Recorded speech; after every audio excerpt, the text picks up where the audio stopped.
Okay, we have a differentiation question here. We're going to find the coordinates of the points where the gradient is 0 on the curves with the given equations. Well, we've just got one given equation here. And we're going to establish whether they're maximum, minimum, or points of inflections.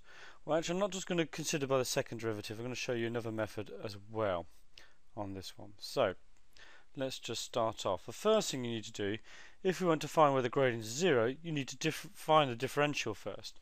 So let's do that. So let's differentiate and find dy by dx. Differential x cubed times by the power 3. Take 1 off the power. 1 off 3 is 2, x squared. Minus times by the power 2. Take 1 off the power leaves you x to the 1, which is just 2 to the x. Minus x just differentiates to leave you minus 1. In fact, what I often tell students who are just getting used to differentiation, when you get the bit with no powers in, just think of it just think of it as y equals mx plus c. So we might think of it in our heads as y equals minus x plus 1. And you should know that the m, the number of x's you have, is the gradient, and the plus number on the end is where it crosses the y-axis. So therefore, the gradient of this bit is just minus 1. Let's move on. So we have our differential. We know we have turning points or stationary points. So 4 turning and stationary points. And stationary points.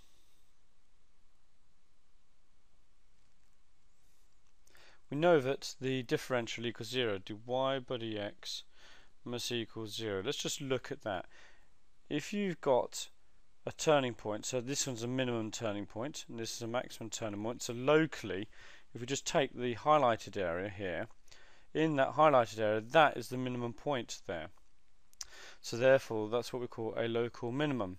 And you notice the tangent at that point there has a gradient of 0. If we take this point here, okay, just this local area around this point here, then we notice we've got a maximum there, and the tangent at that point also creates a 0. And there's one other type of turning points. We've got max, min, and there's one other type called inflection. If you draw a graph which looks like this, or like this, okay, then at this point here, the graph is momentarily flat. Alright, and so therefore we have here and here, you have a point at which the graph becomes momentarily flat and the differential is equal to 0. So we have what we call a stationary point. But in all these three cases, you have dy by dx equal to 0. That is the key point. The key thing to remember on this is that dy by dx equals 0. So highlight that point there because that is the important bit for finding turning points. So let's make dy by dx equal to 0. So this is dy by dx here. So 3x squared minus 2x minus 1 equals 0. Let's solve that and see if we can factorize it, and I think we can. If we put 3x here, we put x here, put equals 0.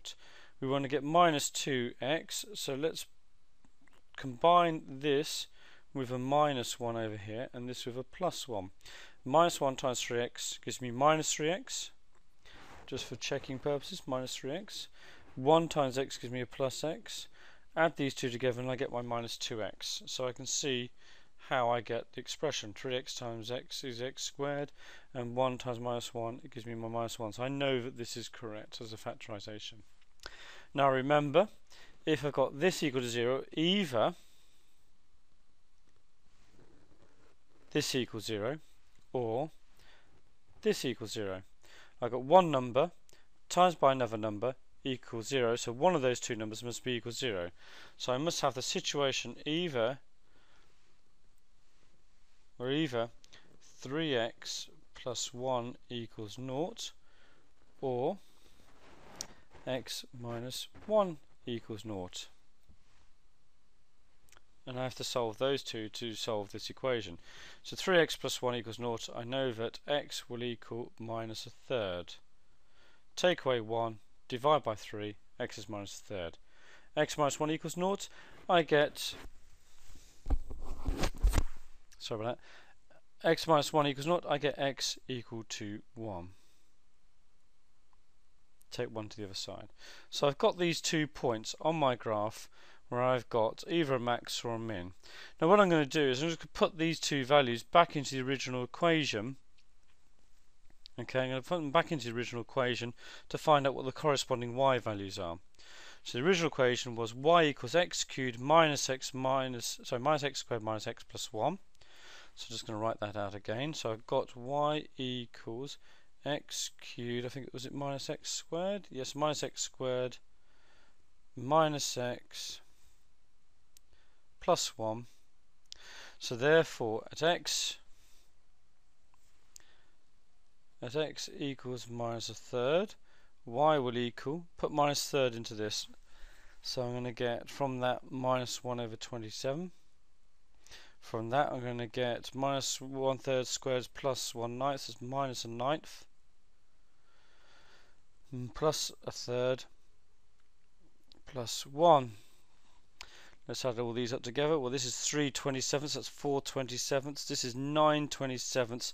So 9/27 minus 4/27, 5/27, and that's a positive. So 5/27 plus 1 gives me 32 over 27. So that's my y value when x is minus third. X equals, what was it, 1? This is a bit easier to work out. 1 cubed minus 1 squared, that's 1 minus 1, so that's 0. Minus 1 is minus 1, plus 1 is 0. We'll get y equals 0. So I've got my turning points, I've got my coordinates, I've got x is minus 1/3, y is 32 over 27, x is 1 and y equals 0.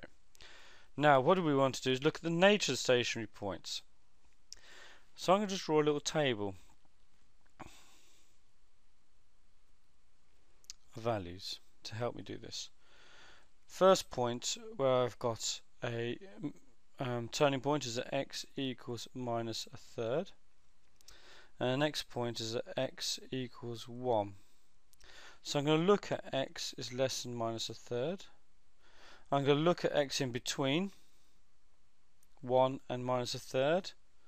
And I'm going to look at x is greater than 1. I don't need the rest of my table actually. Let's just rub that out, shall we? So I'm going to just rub that bit out. Okay, now I'm going to look at what happens to dy by dx at these points. Well, we know that it's going to be 0 here and here. We calculated that in the question. So let's think at less than minus a third. So at minus a third, we know that dy by dx, if we go back here, I'm going to write down what dy by dx equals. Dy by dx equals 3x squared minus 2x. 3x squared minus 2x minus 1. So we know that dy by dx equals that. So we've got it next to our table and we can see it. So let's put, say, minus 1 into here. So that's going to give me 3, because minus 1 squared is 1. Minus 2 times minus 1 gives me plus 2 minus 1. So that's a positive number. So we've got a positive value. We're only interested in the sign of our gradient. You'll see why in a minute. Between minus 1 and minus a third and 1, let's think of 0, because that's between those 2 points, and put that in. 0 minus 0 is 0, minus 1 gives me a negative value here. X is greater than 1, so let's put in 2 for example, where I'm going to get 4 times 3 is 12, 2 times 2 is 4, away from 12 is 8, minus 1 is 7, so I get a positive value here. Now let's think, if you've got a positive gradient, the slope will look like that. If you have a 0 gradient, the slope looks like that. A negative gradient, the slope looks like that. A 0 looks like that, and a positive gradient looks like that. So we can see here we have a max, and here we have a min value. So we've got a max at the point, where was it, minus 1/3, comma 32 over 27, and we have a minimum at the point 1, comma, what was it, 0. Now there's another way to find, that's all well and good. If you're just asked to find max and min, this table method, examining what happens to the gradients below this point, between the 2 points and above the point, is a perfectly valid way of doing it and quite straightforward. In fact, it's the best way when the differential is complicated or second differential too complicated. In this case, we've got an easy second differential. Let's look at the way what can happen if we do a second differential and the method for finding maximum there. So we know that dy by dx is equal to 3x squared, what was it, minus 2x? Minus 2x minus 1. We're going to find the second differential. It means we're going to differentiate again. So we're going to find the gradient of the gradient. Differentiate this, times by 2, we get 6x. Take 1 off the power, just leaves me 1 there. Remember what I said about treating this as y equals mx plus c? Y equals minus 2x minus 1. So therefore the gradient of this bit is just the minus 2. So we can write that down as minus 2. Now second differential. If the second differential is greater than 0, we have a min turning point. If the second differential, forgot to put that in, is less than 0, we have a maximum turning point. So let's look at that. So at x equals minus 1/3, which is one of our turning points, do 2y by dx squared, the second differential, put minus 1/3 into there. Minus 1/3 times by 6 is negative, minus 2 is a negative. So it's a negative. Okay? Therefore, we have a max. Okay, look back here. We have a maximum turning point. It agrees. Isn't that good? X equals 1. Do 2y by dx squared. Okay, put 1 into this. 6 times 1 is 6, minus 2 is 4. It's greater than 0. And if we do 2y by x is greater than 0, we have a minimum. So therefore, a min. So this is quite a nice, easy way. The second differential is easy to find.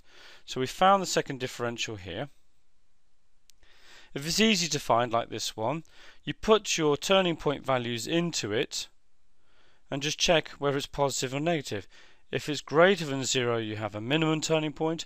If it's less than 0, you have a maximum turning point. If it equals 0, you don't know. You have to do some more investigation, and the best way to do is just go back to this table.